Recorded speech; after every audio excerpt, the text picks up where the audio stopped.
Dia, som. Estão me ouvindo?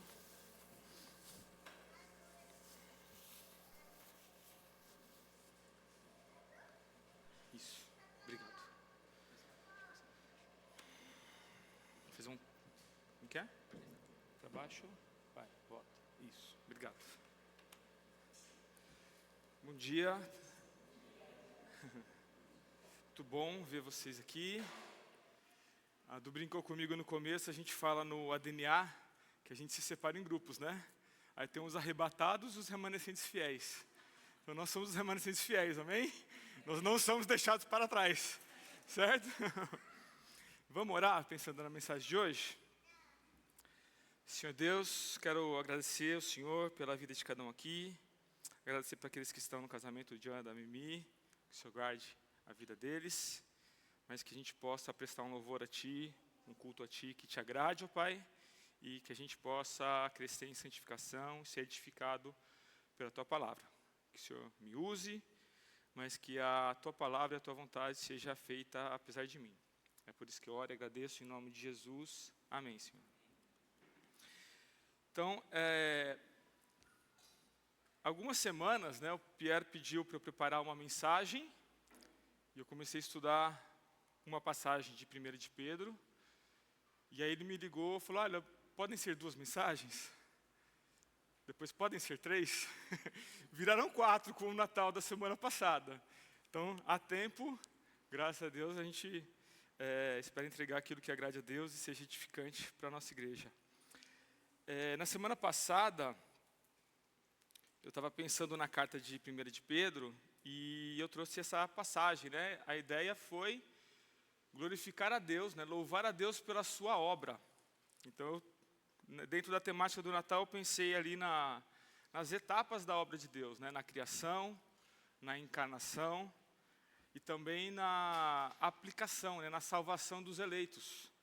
E eu trouxe essa passagem, né? Sobre Pedro falando sobre aquilo que foi revelado no Antigo Testamento e se cumpria naquele momento, né? E se cumpre hoje na igreja.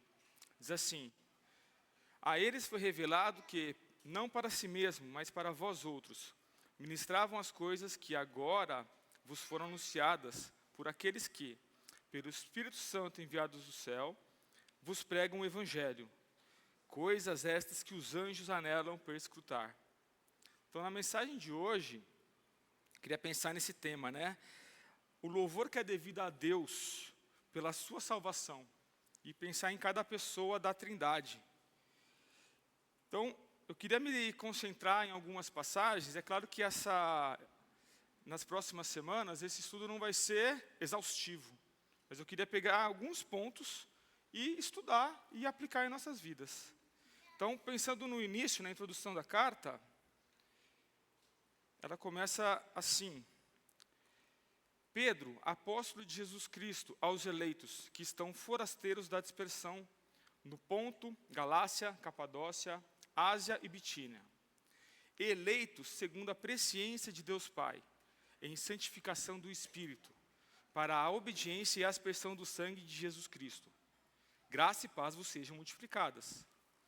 Bendito o Deus e Pai do nosso Senhor Jesus Cristo, que segundo a sua muita misericórdia nos regenerou para uma viva esperança, mediante a ressurreição de Jesus Cristo dentre os mortos, para uma herança incorruptível, sem mácula, imarcessível, mediante a fé reservada dos céus para a salvação de vós outros, os quais são guardados pelo poder de Deus, mediante a fé, para a salvação preparada a revelar-se nos últimos tempos.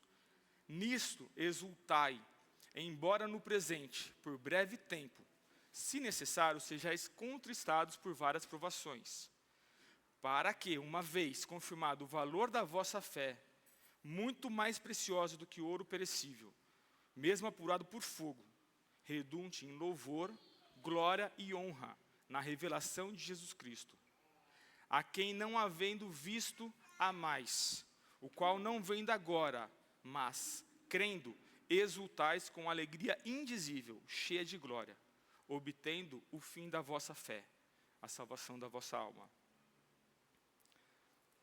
Pensando no contexto dessa carta, Pedro estava em Roma, no primeiro século, ali por volta do ano 65, arredondando. Ele está escrevendo para cristãos em diversos pontos ali da Ásia Menor, né? Então ele fala várias cidades, aquilo que ele chama de dispersão. E é interessante que essas comunidades, provavelmente, elas ouviram o Evangelho a partir do Pentecostes, narrado lá em Atos 2. Quando eles ouviram o Evangelho a partir das suas línguas maternas, das suas línguas originais ali. E eles voltaram, então, para as suas cidades e pregaram, né? Pregaram o Evangelho. E essas igrejas tinham essa característica, então, multicultural, né? Desses judeus e a maioria de gentios que haviam se convertido, né, ouvindo o evangelho desse primeiro grupo. E é interessante que Pedro, quando ele escreve, ele tem esse propósito geral, né, da sua carta, de encorajar os cristãos em meio a diversas perseguições, para se manterem firmes em Cristo, ainda em meio ao sofrimento, tendo como vista as promessas de Deus. É interessante que essas igrejas elas podiam pensar nesse contexto, né, um mundo globalizado, onde tanto a sociedade como a igreja era composta por um grupo diverso, né, de diversas origens, diversos contextos, mas nessa cultura tinha esse pensamento e essa cultura mais grega, né, grego-romana. E eles viviam algo mais parecido com o que a gente vive hoje na nossa sociedade, né, quando a gente compara com o Antigo Testamento, aquele contexto mais tribal, mais ali centrado em uma única cultura, em um único povo. E é interessante aqui, Pedro está sofrendo essas tribulações, ali aquele contexto da perseguição de Nero, ele se preocupa com o sofrimento desses cristãos, né? Mas a ideia que eu quero que a gente pense Pedro está escrevendo uma carta para essas pessoas, mas o exercício é a gente pensar e se colocar nesse lugar, né? E se a gente abrisse a Bíblia e encontrasse ali, carta de Pedro aos eleitos da IBNA. Então, esse exercício para a gente pensar e se colocar nesse lugar. Então, pensando nisso, eu queria na mensagem falar de 4 pontos, né, de 4 características desses cristãos, desses que são aí os destinatários dessa carta. Então, o primeiro ponto, essa característica que ele é enfatizado logo no início, né, Pedro chama eles de eleitos, né? Eles são eleitos de Deus. E isso é um ponto que tem bastante discussão hoje em dia, mas eu quero enfatizar o seguinte ponto. O fato deles serem eleitos é uma ênfase para a obra de Deus. Eles são alvos dessa obra de Deus que vai redimir, que vai ser como alvo a vida deles. A ideia da glória de Deus sendo trabalhada a partir da vida deles. E Paulo, né, fala bastante sobre isso nas suas cartas, eu trouxe alguns pontos. Nessa passagem de Efésios, ele diz assim: Bendito o Deus e Pai de nosso Senhor Jesus Cristo, que nos tem abençoado com toda sorte de bênção espiritual, nas regiões celestiais em Cristo, assim como nos escolheu nele, antes da fundação do mundo, para sermos santos e irrepreensíveis perante ele em amor. Então, Paulo está em diversas passagens, quando ele usa o tema da eleição, ele enfatiza, né, essa glória a Deus, né, ao Deus que exerce essa eleição como uma etapa da sua obra, da salvação de pecadores.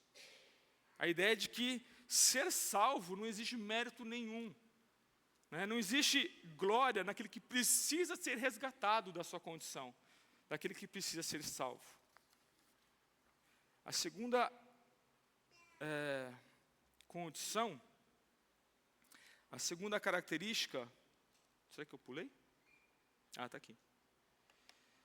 A segunda característica que Pedro vai falar é quem salva, né? Esse grupo de pessoas, eles são salvos por um Deus que é trino. E ele começa a apresentar um motivo de louvor a esse Deus. E ele começa ali a apresentar as etapas da salvação e descrever os processos de cada pessoa da Trindade agindo de maneira coerente, né, tendo esse mesmo sentimento, esse mesmo amor, essa mesma vontade, né? Então ele fala, eleitos segundo a presciência de Deus Pai, em santificação do Espírito, para a obediência e a aspersão do sangue de Jesus Cristo. Graça e paz vos sejam multiplicadas. Então, ele está enfatizando, né, aquilo que a gente entende como um paradoxo. Essa unidade nessa natureza divina, em distinção de pessoas, mas que existe harmonia nessa ação, nessa vontade, nessa santidade. Quando nós lemos que nós fomos salvos pela presciência de Deus, esse termo no original ele quer enfatizar não apenas um conhecimento prévio, mas um relacionamento prévio. É um conhecimento pessoal. Deus de antemão, lá na eternidade passada, ele decidiu se relacionar com um grupo de pessoas por causa da sua vontade, por causa da sua santidade, por causa de quem ele é. Não havia mérito nenhum em nós por causa disso. Quando nós lemos, né, em santificação para a obediência, também se refere à obra que o Espírito Santo faz hoje, né? Está aplicando em nós essa santificação. É a transformação que marca a imagem daquele que é eleito, que marca a obra de Deus sendo realizada hoje na pessoa do Espírito Santo. Aquilo que também enfatiza a nossa responsabilidade, né, em cooperar nessa obra de santificação para buscar o quê? Qual o alvo? Sermos mais parecidos a Jesus, ter o nosso caráter transformado. E a aspersão do sangue, aquilo que a gente comemora no Natal, né, é a obra de Cristo, né, se refere já a ênfase àquilo que ele realizou na cruz, o Cordeiro de Deus que foi imolado, né, o sangue que é aspergido como propiciação pelo meu e pelo seu pecado. E eu queria lembrar de um texto que nós estudamos na EBD com o Jan, né, que está lá, foi o alvo da separação da igreja nessa semana. Né, ele trouxe ali um exercício muito interessante e eu queria falar sobre a passagem, né, que ele leu para a gente, que é a oferta pelo pecado. Então, lá em Levítico, o texto diz assim: chamou o Senhor a Moisés e da tenda da congregação lhe disse: fala aos filhos de Israel e diz-lhe: quando algum de vós trouxer oferta ao Senhor, trareis a oferta de gado, de rebanho ou de gado miúdo. Se a sua oferta for holocausto de gado, trará macho sem defeito. A porta da congregação o trará, para que o homem seja aceito perante o Senhor, e porá a mão sobre a cabeça do holocausto, para que seja aceito a favor dele, para que a sua expiação. Depois imolará o novilho perante o Senhor, e os filhos de Arão, os sacerdotes, apresentarão o sangue e o aspergirão ao redor e sobre o altar, que está diante da porta da tenda da congregação. Então, ele esfolará o holocausto e o cortará em seus pedaços. E os filhos de Arão, o sacerdote, porão fogo sobre o altar e porão em ordem lenha sobre o fogo. Também os filhos de Arão, os sacerdotes, colocarão em ordem pedaços, a saber, a cabeça, o redenho, sobre a lenha que está sobre o altar. Também as entranhas, as pernas, o sacerdote as lavará com água, queimará tudo isso sobre o altar. É holocausto, oferta queimada, aroma agradável ao Senhor. Então, um texto bastante ensino, né, com bastante detalhes, mas queria enfatizar 3 aspectos desse texto que nós também vimos na EBD. Primeiro ponto, né, quando o homem traz uma oferta, primeira característica, ele reconhece que ele é pecador, a sua condição, ao trazer a oferta, ele entende, eu tenho um problema diante de Deus, eu preciso resolver como Deus colocou na sua palavra. Eu vou levar essa oferta, como está instituído naquela época, no Antigo Testamento, dessa forma. E ele leva isso entendendo que a ação de Deus é imerecido, né? Esse sacrifício é algo para pagar algo que ele cometeu, algo que ele merecia receber e está sendo aplicado a um cordeiro, né, a um animal. A característica, né, o segundo ponto, as características desse animal, né, ele aponta a santidade de Cristo. Ele aponta, né, que somente algo perfeito, simbolizado nesse animal sem defeito, né, somente a santidade de Jesus pode pagar o preço cometido de um pecado que ofende um Deus santo. A ideia de mostrar que o preço é equivalente. Eu morrendo naquele lugar ali, não pagaria nada né? Somente Cristo morrendo pagaria o preço equivalente. E a aplicação, né? Que é a ideia de colocar a mão sobre a cabeça do animal. Então, tem a ideia da identificação. A partir daquele momento, simboliza esse animal, ele assina uma procuração, né? Ele me representa. Ele vai lá morrer no meu lugar. Não adianta um Deus Santo morrer se ele não se relaciona comigo, se ele não se identifica comigo, né? Então, Cristo mostra que ele assumiu todos os critérios necessários para morrer no nosso lugar de maneira suficiente e eficiente. Ele se representou conosco na sua encarnação, que é o Natal. Ele se fez homem. Ele viveu uma vida perfeita e sem pecado. E morreu sendo santo, pagando o preço suficiente, como o único que poderia pagar, como o Cordeiro de Deus mudo que foi levado ao matadouro. E o outro texto do Antigo Testamento fala sobre isso, um texto bem conhecido de nós, né? Bem forte, lá de Isaías 53. O texto diz assim: quem creu em nossa pregação e a quem foi revelado o braço do Senhor? Porque foi subindo como renovo perante ele, como raiz de uma terra seca.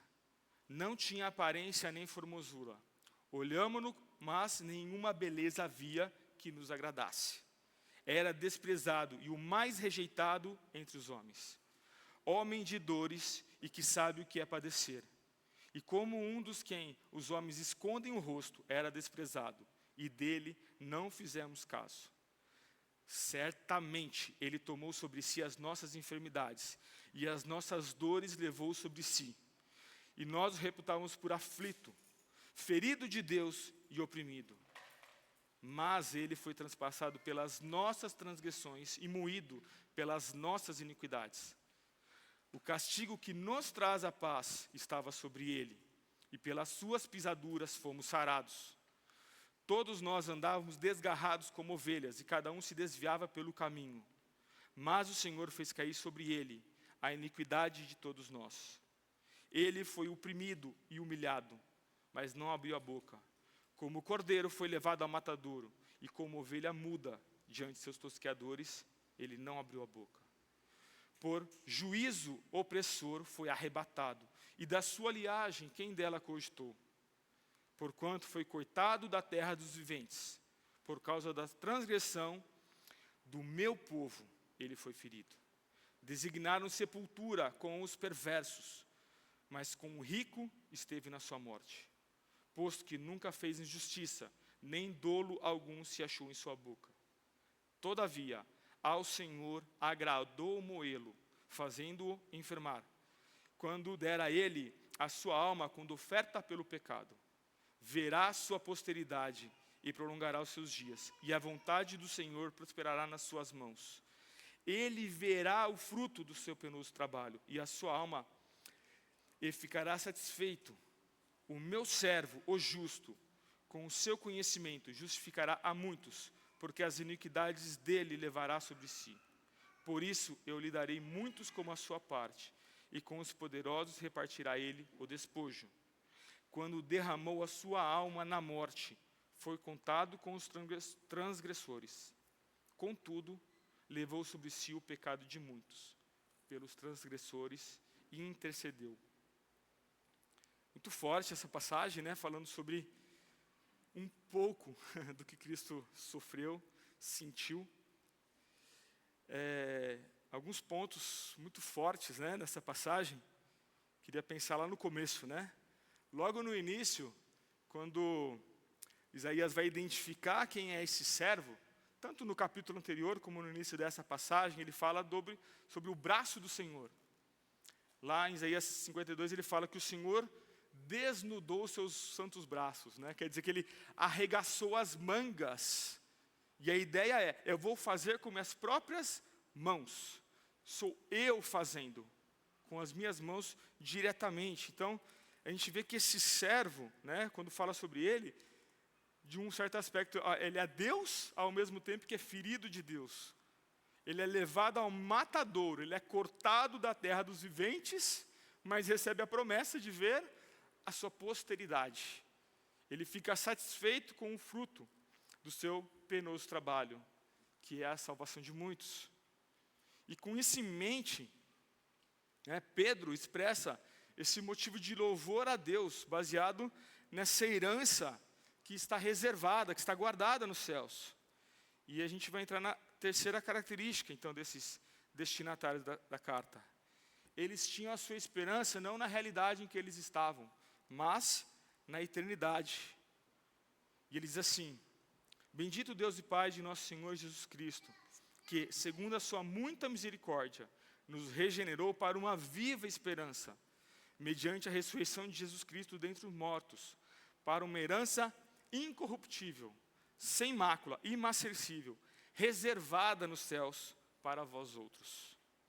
Então, Pedro está falando sobre uma esperança futura, baseada num Messias que morreu, mas ele está vivo, ele ressuscitou, simbolizando que o preço pago, a oferta oferecida, foi aceita por Deus. O pagamento foi quitado e nós podemos ter acesso ao Pai por causa daquilo que ele comprou, por causa do que ele fez. E Paulo também desenvolve bastante dessa ideia, em suas passagens, em suas cartas. E eu separei uma que eu acho que é uma das mais fortes que tem no Novo Testamento. Diz assim: em quem também vós, falando sobre a salvação em Jesus, depois de ouvir a palavra da verdade, o evangelho da vossa salvação, tendo também nele crido, fostes selados com o Santo Espírito da promessa, o qual é o penhor da nossa herança, até o resgate da sua propriedade, em louvor da sua glória. O Paulo está falando desse louvor que é devido a Deus, e ele usa duas ilustrações extremamente importantes para a gente entender a qualidade da sua obra, esse caráter irrevogável, essa esperança que deve motivar e guiar a nossa vida hoje. Então ele vai falar dessas características. Cadê? Ixi, eu pulei um slide, gente, desculpa. Então ele vai descrever a ação do Espírito Santo, que tem esse efeito. A Bíblia descreve diversas funções, como, por exemplo, o Espírito Santo nos convence do pecado, da justiça e do juízo. Ele aplica em nós a salvação conquistada por Cristo. Ele nos regenera. Ele habita em cada cristão. Ele produz transformação, que a gente chama de santificação. Ele testifica em nosso coração que nós somos filhos de Deus. Mas como a gente pensa nessa ilustração, que o Espírito Santo como sendo selo, é algo muito forte, porque ele está se referindo à ideia de uma carta naquele contexto. Não é o selo que a gente posta como pagamento para ser enviado, não é esse selo. É a ideia de uma cera que eles derramavam e tinham um carimbo e dizia: essa carta é minha, fui eu quem escrevi, é a sua autoria que está impressa de maneira irrevogável, de maneira definitiva. É por meio dessa carta, desse evangelho que ele aplica em nossas vidas, que ele pode olhar para um cristão e dizer assim: ele é meu de mais ninguém, ele é meu e nunca mais vai deixar de ser meu, porque eu paguei o preço, porque eu pus nele o meu selo. E quando a gente olha para o penhor, é ainda mais forte, porque demonstra a nossa total incapacidade, a total graça de Deus nesse favor por nós. Quando ele fala do penhor, é a ideia de que alguém que vai lá, vai pegar um valor emprestado, vai fazer uma penhora. O que isso significa? O que a gente empresta para Deus? Que Ele nos dá o Espírito Santo como garantia, como se eu pudesse barganhar: Deus, se você não me der esse valor que eu te emprestei, eu não devolvo o Espírito Santo, porque Ele é o penhor desta herança, Ele é o penhor, é a garantia. Só que, no nosso caso, Ele é a garantia não de algo que eu dei a Deus, mas simplesmente da sua promessa, daquilo que Ele nos dá de graça, daquilo que Ele nos dá sem que a gente merecesse. É a salvação que foi conquistada por Cristo. Nós também somos chamados de propriedade de Deus. Aquilo que foi comprado por algo preço, que vai ser resgatado no momento da penhora, desse resgate, quando Ele voltar na sua glória. E essa certeza na salvação, essa graça de Deus, é a base, né, que Pedro vai falar, olha, vocês estão sofrendo, mas vocês têm nessa esperança, vocês têm como base toda a possibilidade de olhar para essa tribulação, para essa perseguição, e ainda assim dar glória a Deus. E ele fala sobre isso nessa passagem. Nisso exultais, embora no presente, por breve tempo, se necessário, sejais contristados por várias provações, para que, uma vez confirmado o valor da vossa fé, muito mais preciosa do que o ouro perecível, mesmo apurado por fogo, redunde em louvor, glória e honra na revelação de Jesus Cristo. Pedro está desenvolvendo a expectativa de uma vida normal cristã, que é sofrimento. Nós vivemos em um mundo caído, nós vivemos em um mundo manchado pelo pecado. Quando a gente vê promessas diferentes dessas, são promessas que não estão na Bíblia. Aquilo que Deus, tem pessoas fazendo promessas mirabolantes, falando daquilo que Jesus não prometeu. Pelo contrário, a gente vê na Bíblia o oposto. A promessa de Deus para a nossa vida em Jesus, nessa passagem aqui, é o oposto. Diz assim: estas coisas vos tenho dito, para que tenhais paz em mim. No mundo passai por aflições, mas tende bom ânimo. Eu venci o mundo. É muito forte, né? O contexto dessa passagem, há algumas horas de ser preso, torturado e morto por causa do meu pecado e do seu pecado. Jesus estava ali, santo, perfeito, o Cordeiro, sem nenhum defeito, o Cordeiro de Deus. Ele anima os apóstolos, ele se preocupa com o coração de nós também, que estamos lendo essa passagem. Ao invés de se preocupar com o que ele ia passar, ele dá esse motivo de ânimo e de alegria, revelando aquilo que ia acontecer, para que a gente pudesse ter paz naquilo que foi conquistado por ele. E nós vemos que Pedro, junto com os apóstolos, aprenderam essa lição. Essa passagem, lá no começo da perseguição em Atos, diz assim: chamando os apóstolos, açoitaram-os, ordenando-os que não falassem em nome de Jesus. Os soltaram. E eles se retiraram do sinédrio, regozijando-se por terem sido considerados dignos de sofrer afrontas por esse nome. E eles ficaram com medo, escondidos. Não. E todos os dias, no templo, de casa em casa, não cessavam de ensinar e de pregar Jesus, o Cristo. Pedro aprendeu, depois de cair, depois de tropeçar, negou a Jesus, foi confrontado por Paulo. Pedro tinha sido transformado. E ele entendeu, junto com os apóstolos, qual é o privilégio de ser identificado com Cristo no sofrimento. Fazendo um paralelo aqui, Às vezes a gente se preocupa tanto com a glória, e existe uma verdade nisso, Quando eu estiver diante de Deus, sem pecado, glorificado, eu vou poder glorificar a Deus um louvor perfeito. Um louvor sem pecado, sem mancha nenhuma. Mas hoje é o único período de tempo onde eu posso glorificar a Deus na presença do sofrimento, na presença do pecado. Na eternidade eu não vou ter esse privilégio de sofrer por Cristo. É muito intrigante ver nesse Pedro, ele também, nesse contexto, quando ele está escrevendo a carta, e provavelmente, alguns anos logo após, Nero queimar Roma e botar a culpa nos cristãos e começar aquela perseguição, ele vai falar sobre aquilo que é a preocupação dele, que está na vida desses destinatários.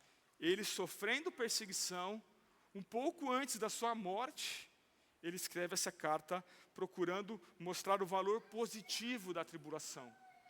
Ele quer lhe afirmar sobre o caráter, da tribulação que vai transformar o cristão, para que a gente seja mais parecida com o Senhor Jesus. Esse valor superior, da tribulação, que nos refina como fogo refina o ouro, e pode trazer grande alegria para nós hoje. Então, A quarta característica, e última, eu penso algo que é um motivo de grande alegria para nós hoje, né? Pedro vai fazer aquilo que eu entendo ser o maior elogio que ele faz nessa carta. E ele fala, né, sobre esse grupo de pessoas. Eles amaram a Cristo sem tê-lo visto. Então diz assim nessa passagem: Jesus Cristo, a quem, não havendo visto, amais, no qual não vendo agora, mas crendo, exultais com alegria indizível e cheia de glória, obtendo o fim da vossa fé, a salvação da vossa alma. Quando eu penso, né, a gente vai estudar a Bíblia, a gente tem que fazer um exercício de tentar se colocar no lugar do leitor original, né? A gente vai ler a passagem, tentar entender o seu contexto histórico, contexto literário, né? O que aquele texto queria dizer naquela época, para aquelas pessoas. Mas uma passagem como essa, eu vejo que é quase direto a aplicação, né? Eu, quando leio, particularmente, eu entendo como Deus falando comigo, e uma mensagem que me atinge diretamente, pensando um pouco na minha história. Antes de eu me converter, eu acreditava que eu era digno, né? Que eu acreditava que Deus devia aparecer para mim e provar que Ele era verdadeiro. Deus deveria, de maneira sobrenatural, fazer algo, né? Porque eu merecia essa intervenção divina, e para que Deus agisse na minha vida, mudasse a minha realidade, mudasse aquilo que na minha cabeça era um sofrimento enorme, né? Insuportável. E tudo bem se Deus não aparecesse, mas se Ele mudasse aquela situação, então para mim estaria tudo certo. Mas esse texto, ele fala sobre esses cristãos espalhados por um mundo hostil, numa sociedade, né, de contexto pagão. E eles estavam sendo excluídos, estavam sofrendo pressão, provavelmente interna, né, da sua própria família. Né? Eles se converteram e se romperam, né, visto como hostis, né, como dissidentes, como aqueles que deviam ser alvos de todo tipo de calúnia, todo tipo de maledicência. Ainda assim, eles amaram ao Cristo que não viram. Eles podiam, né, Pedro fala, eles tinham uma alegria indizível, e eles não viram nenhum milagre extraordinário.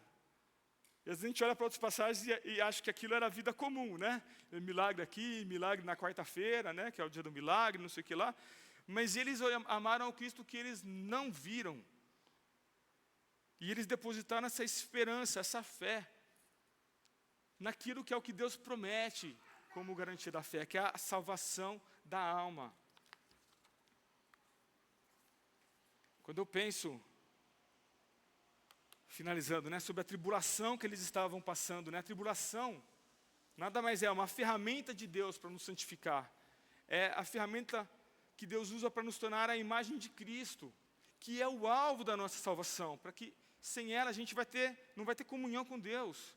É a salvação que é devida para que a gente possa estar com Deus, experimentá-lo agora e na eternidade.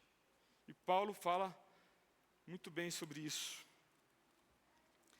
Essa passagem famosa, né, de Romanos 8, Paulo está falando, né, sabemos que todas as coisas, né, todas aquelas tribulações que ele fala no capítulo, todas as coisas cooperam para o bem daqueles que amam a Deus, daqueles que são chamados segundo o seu propósito.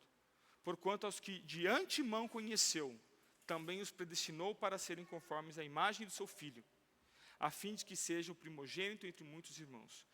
E aos que predestinou, esses também chamou. E aos que chamou, esses também justificou. E aos que justificou, esses também glorificou.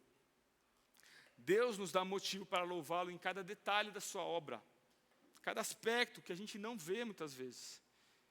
Aquele que poderia ter permanecido na sua glória, né, ele providenciou o Natal.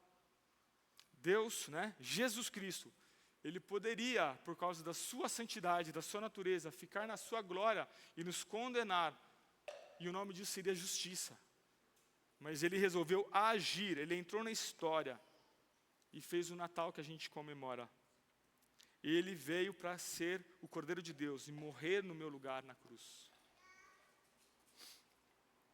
E esse texto fala sobre isso, e eu acho que deu algum erro na...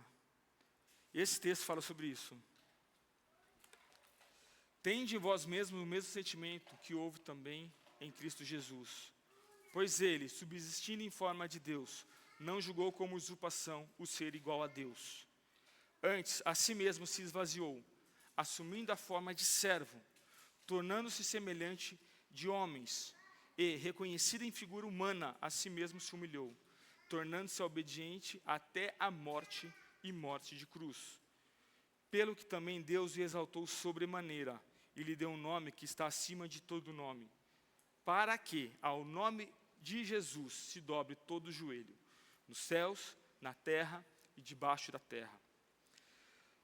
E toda a língua confesse que Jesus Cristo é Senhor, para a glória de Deus Pai. Pensando nessa passagem, tudo que foi dito, queria pensar em algumas aplicações.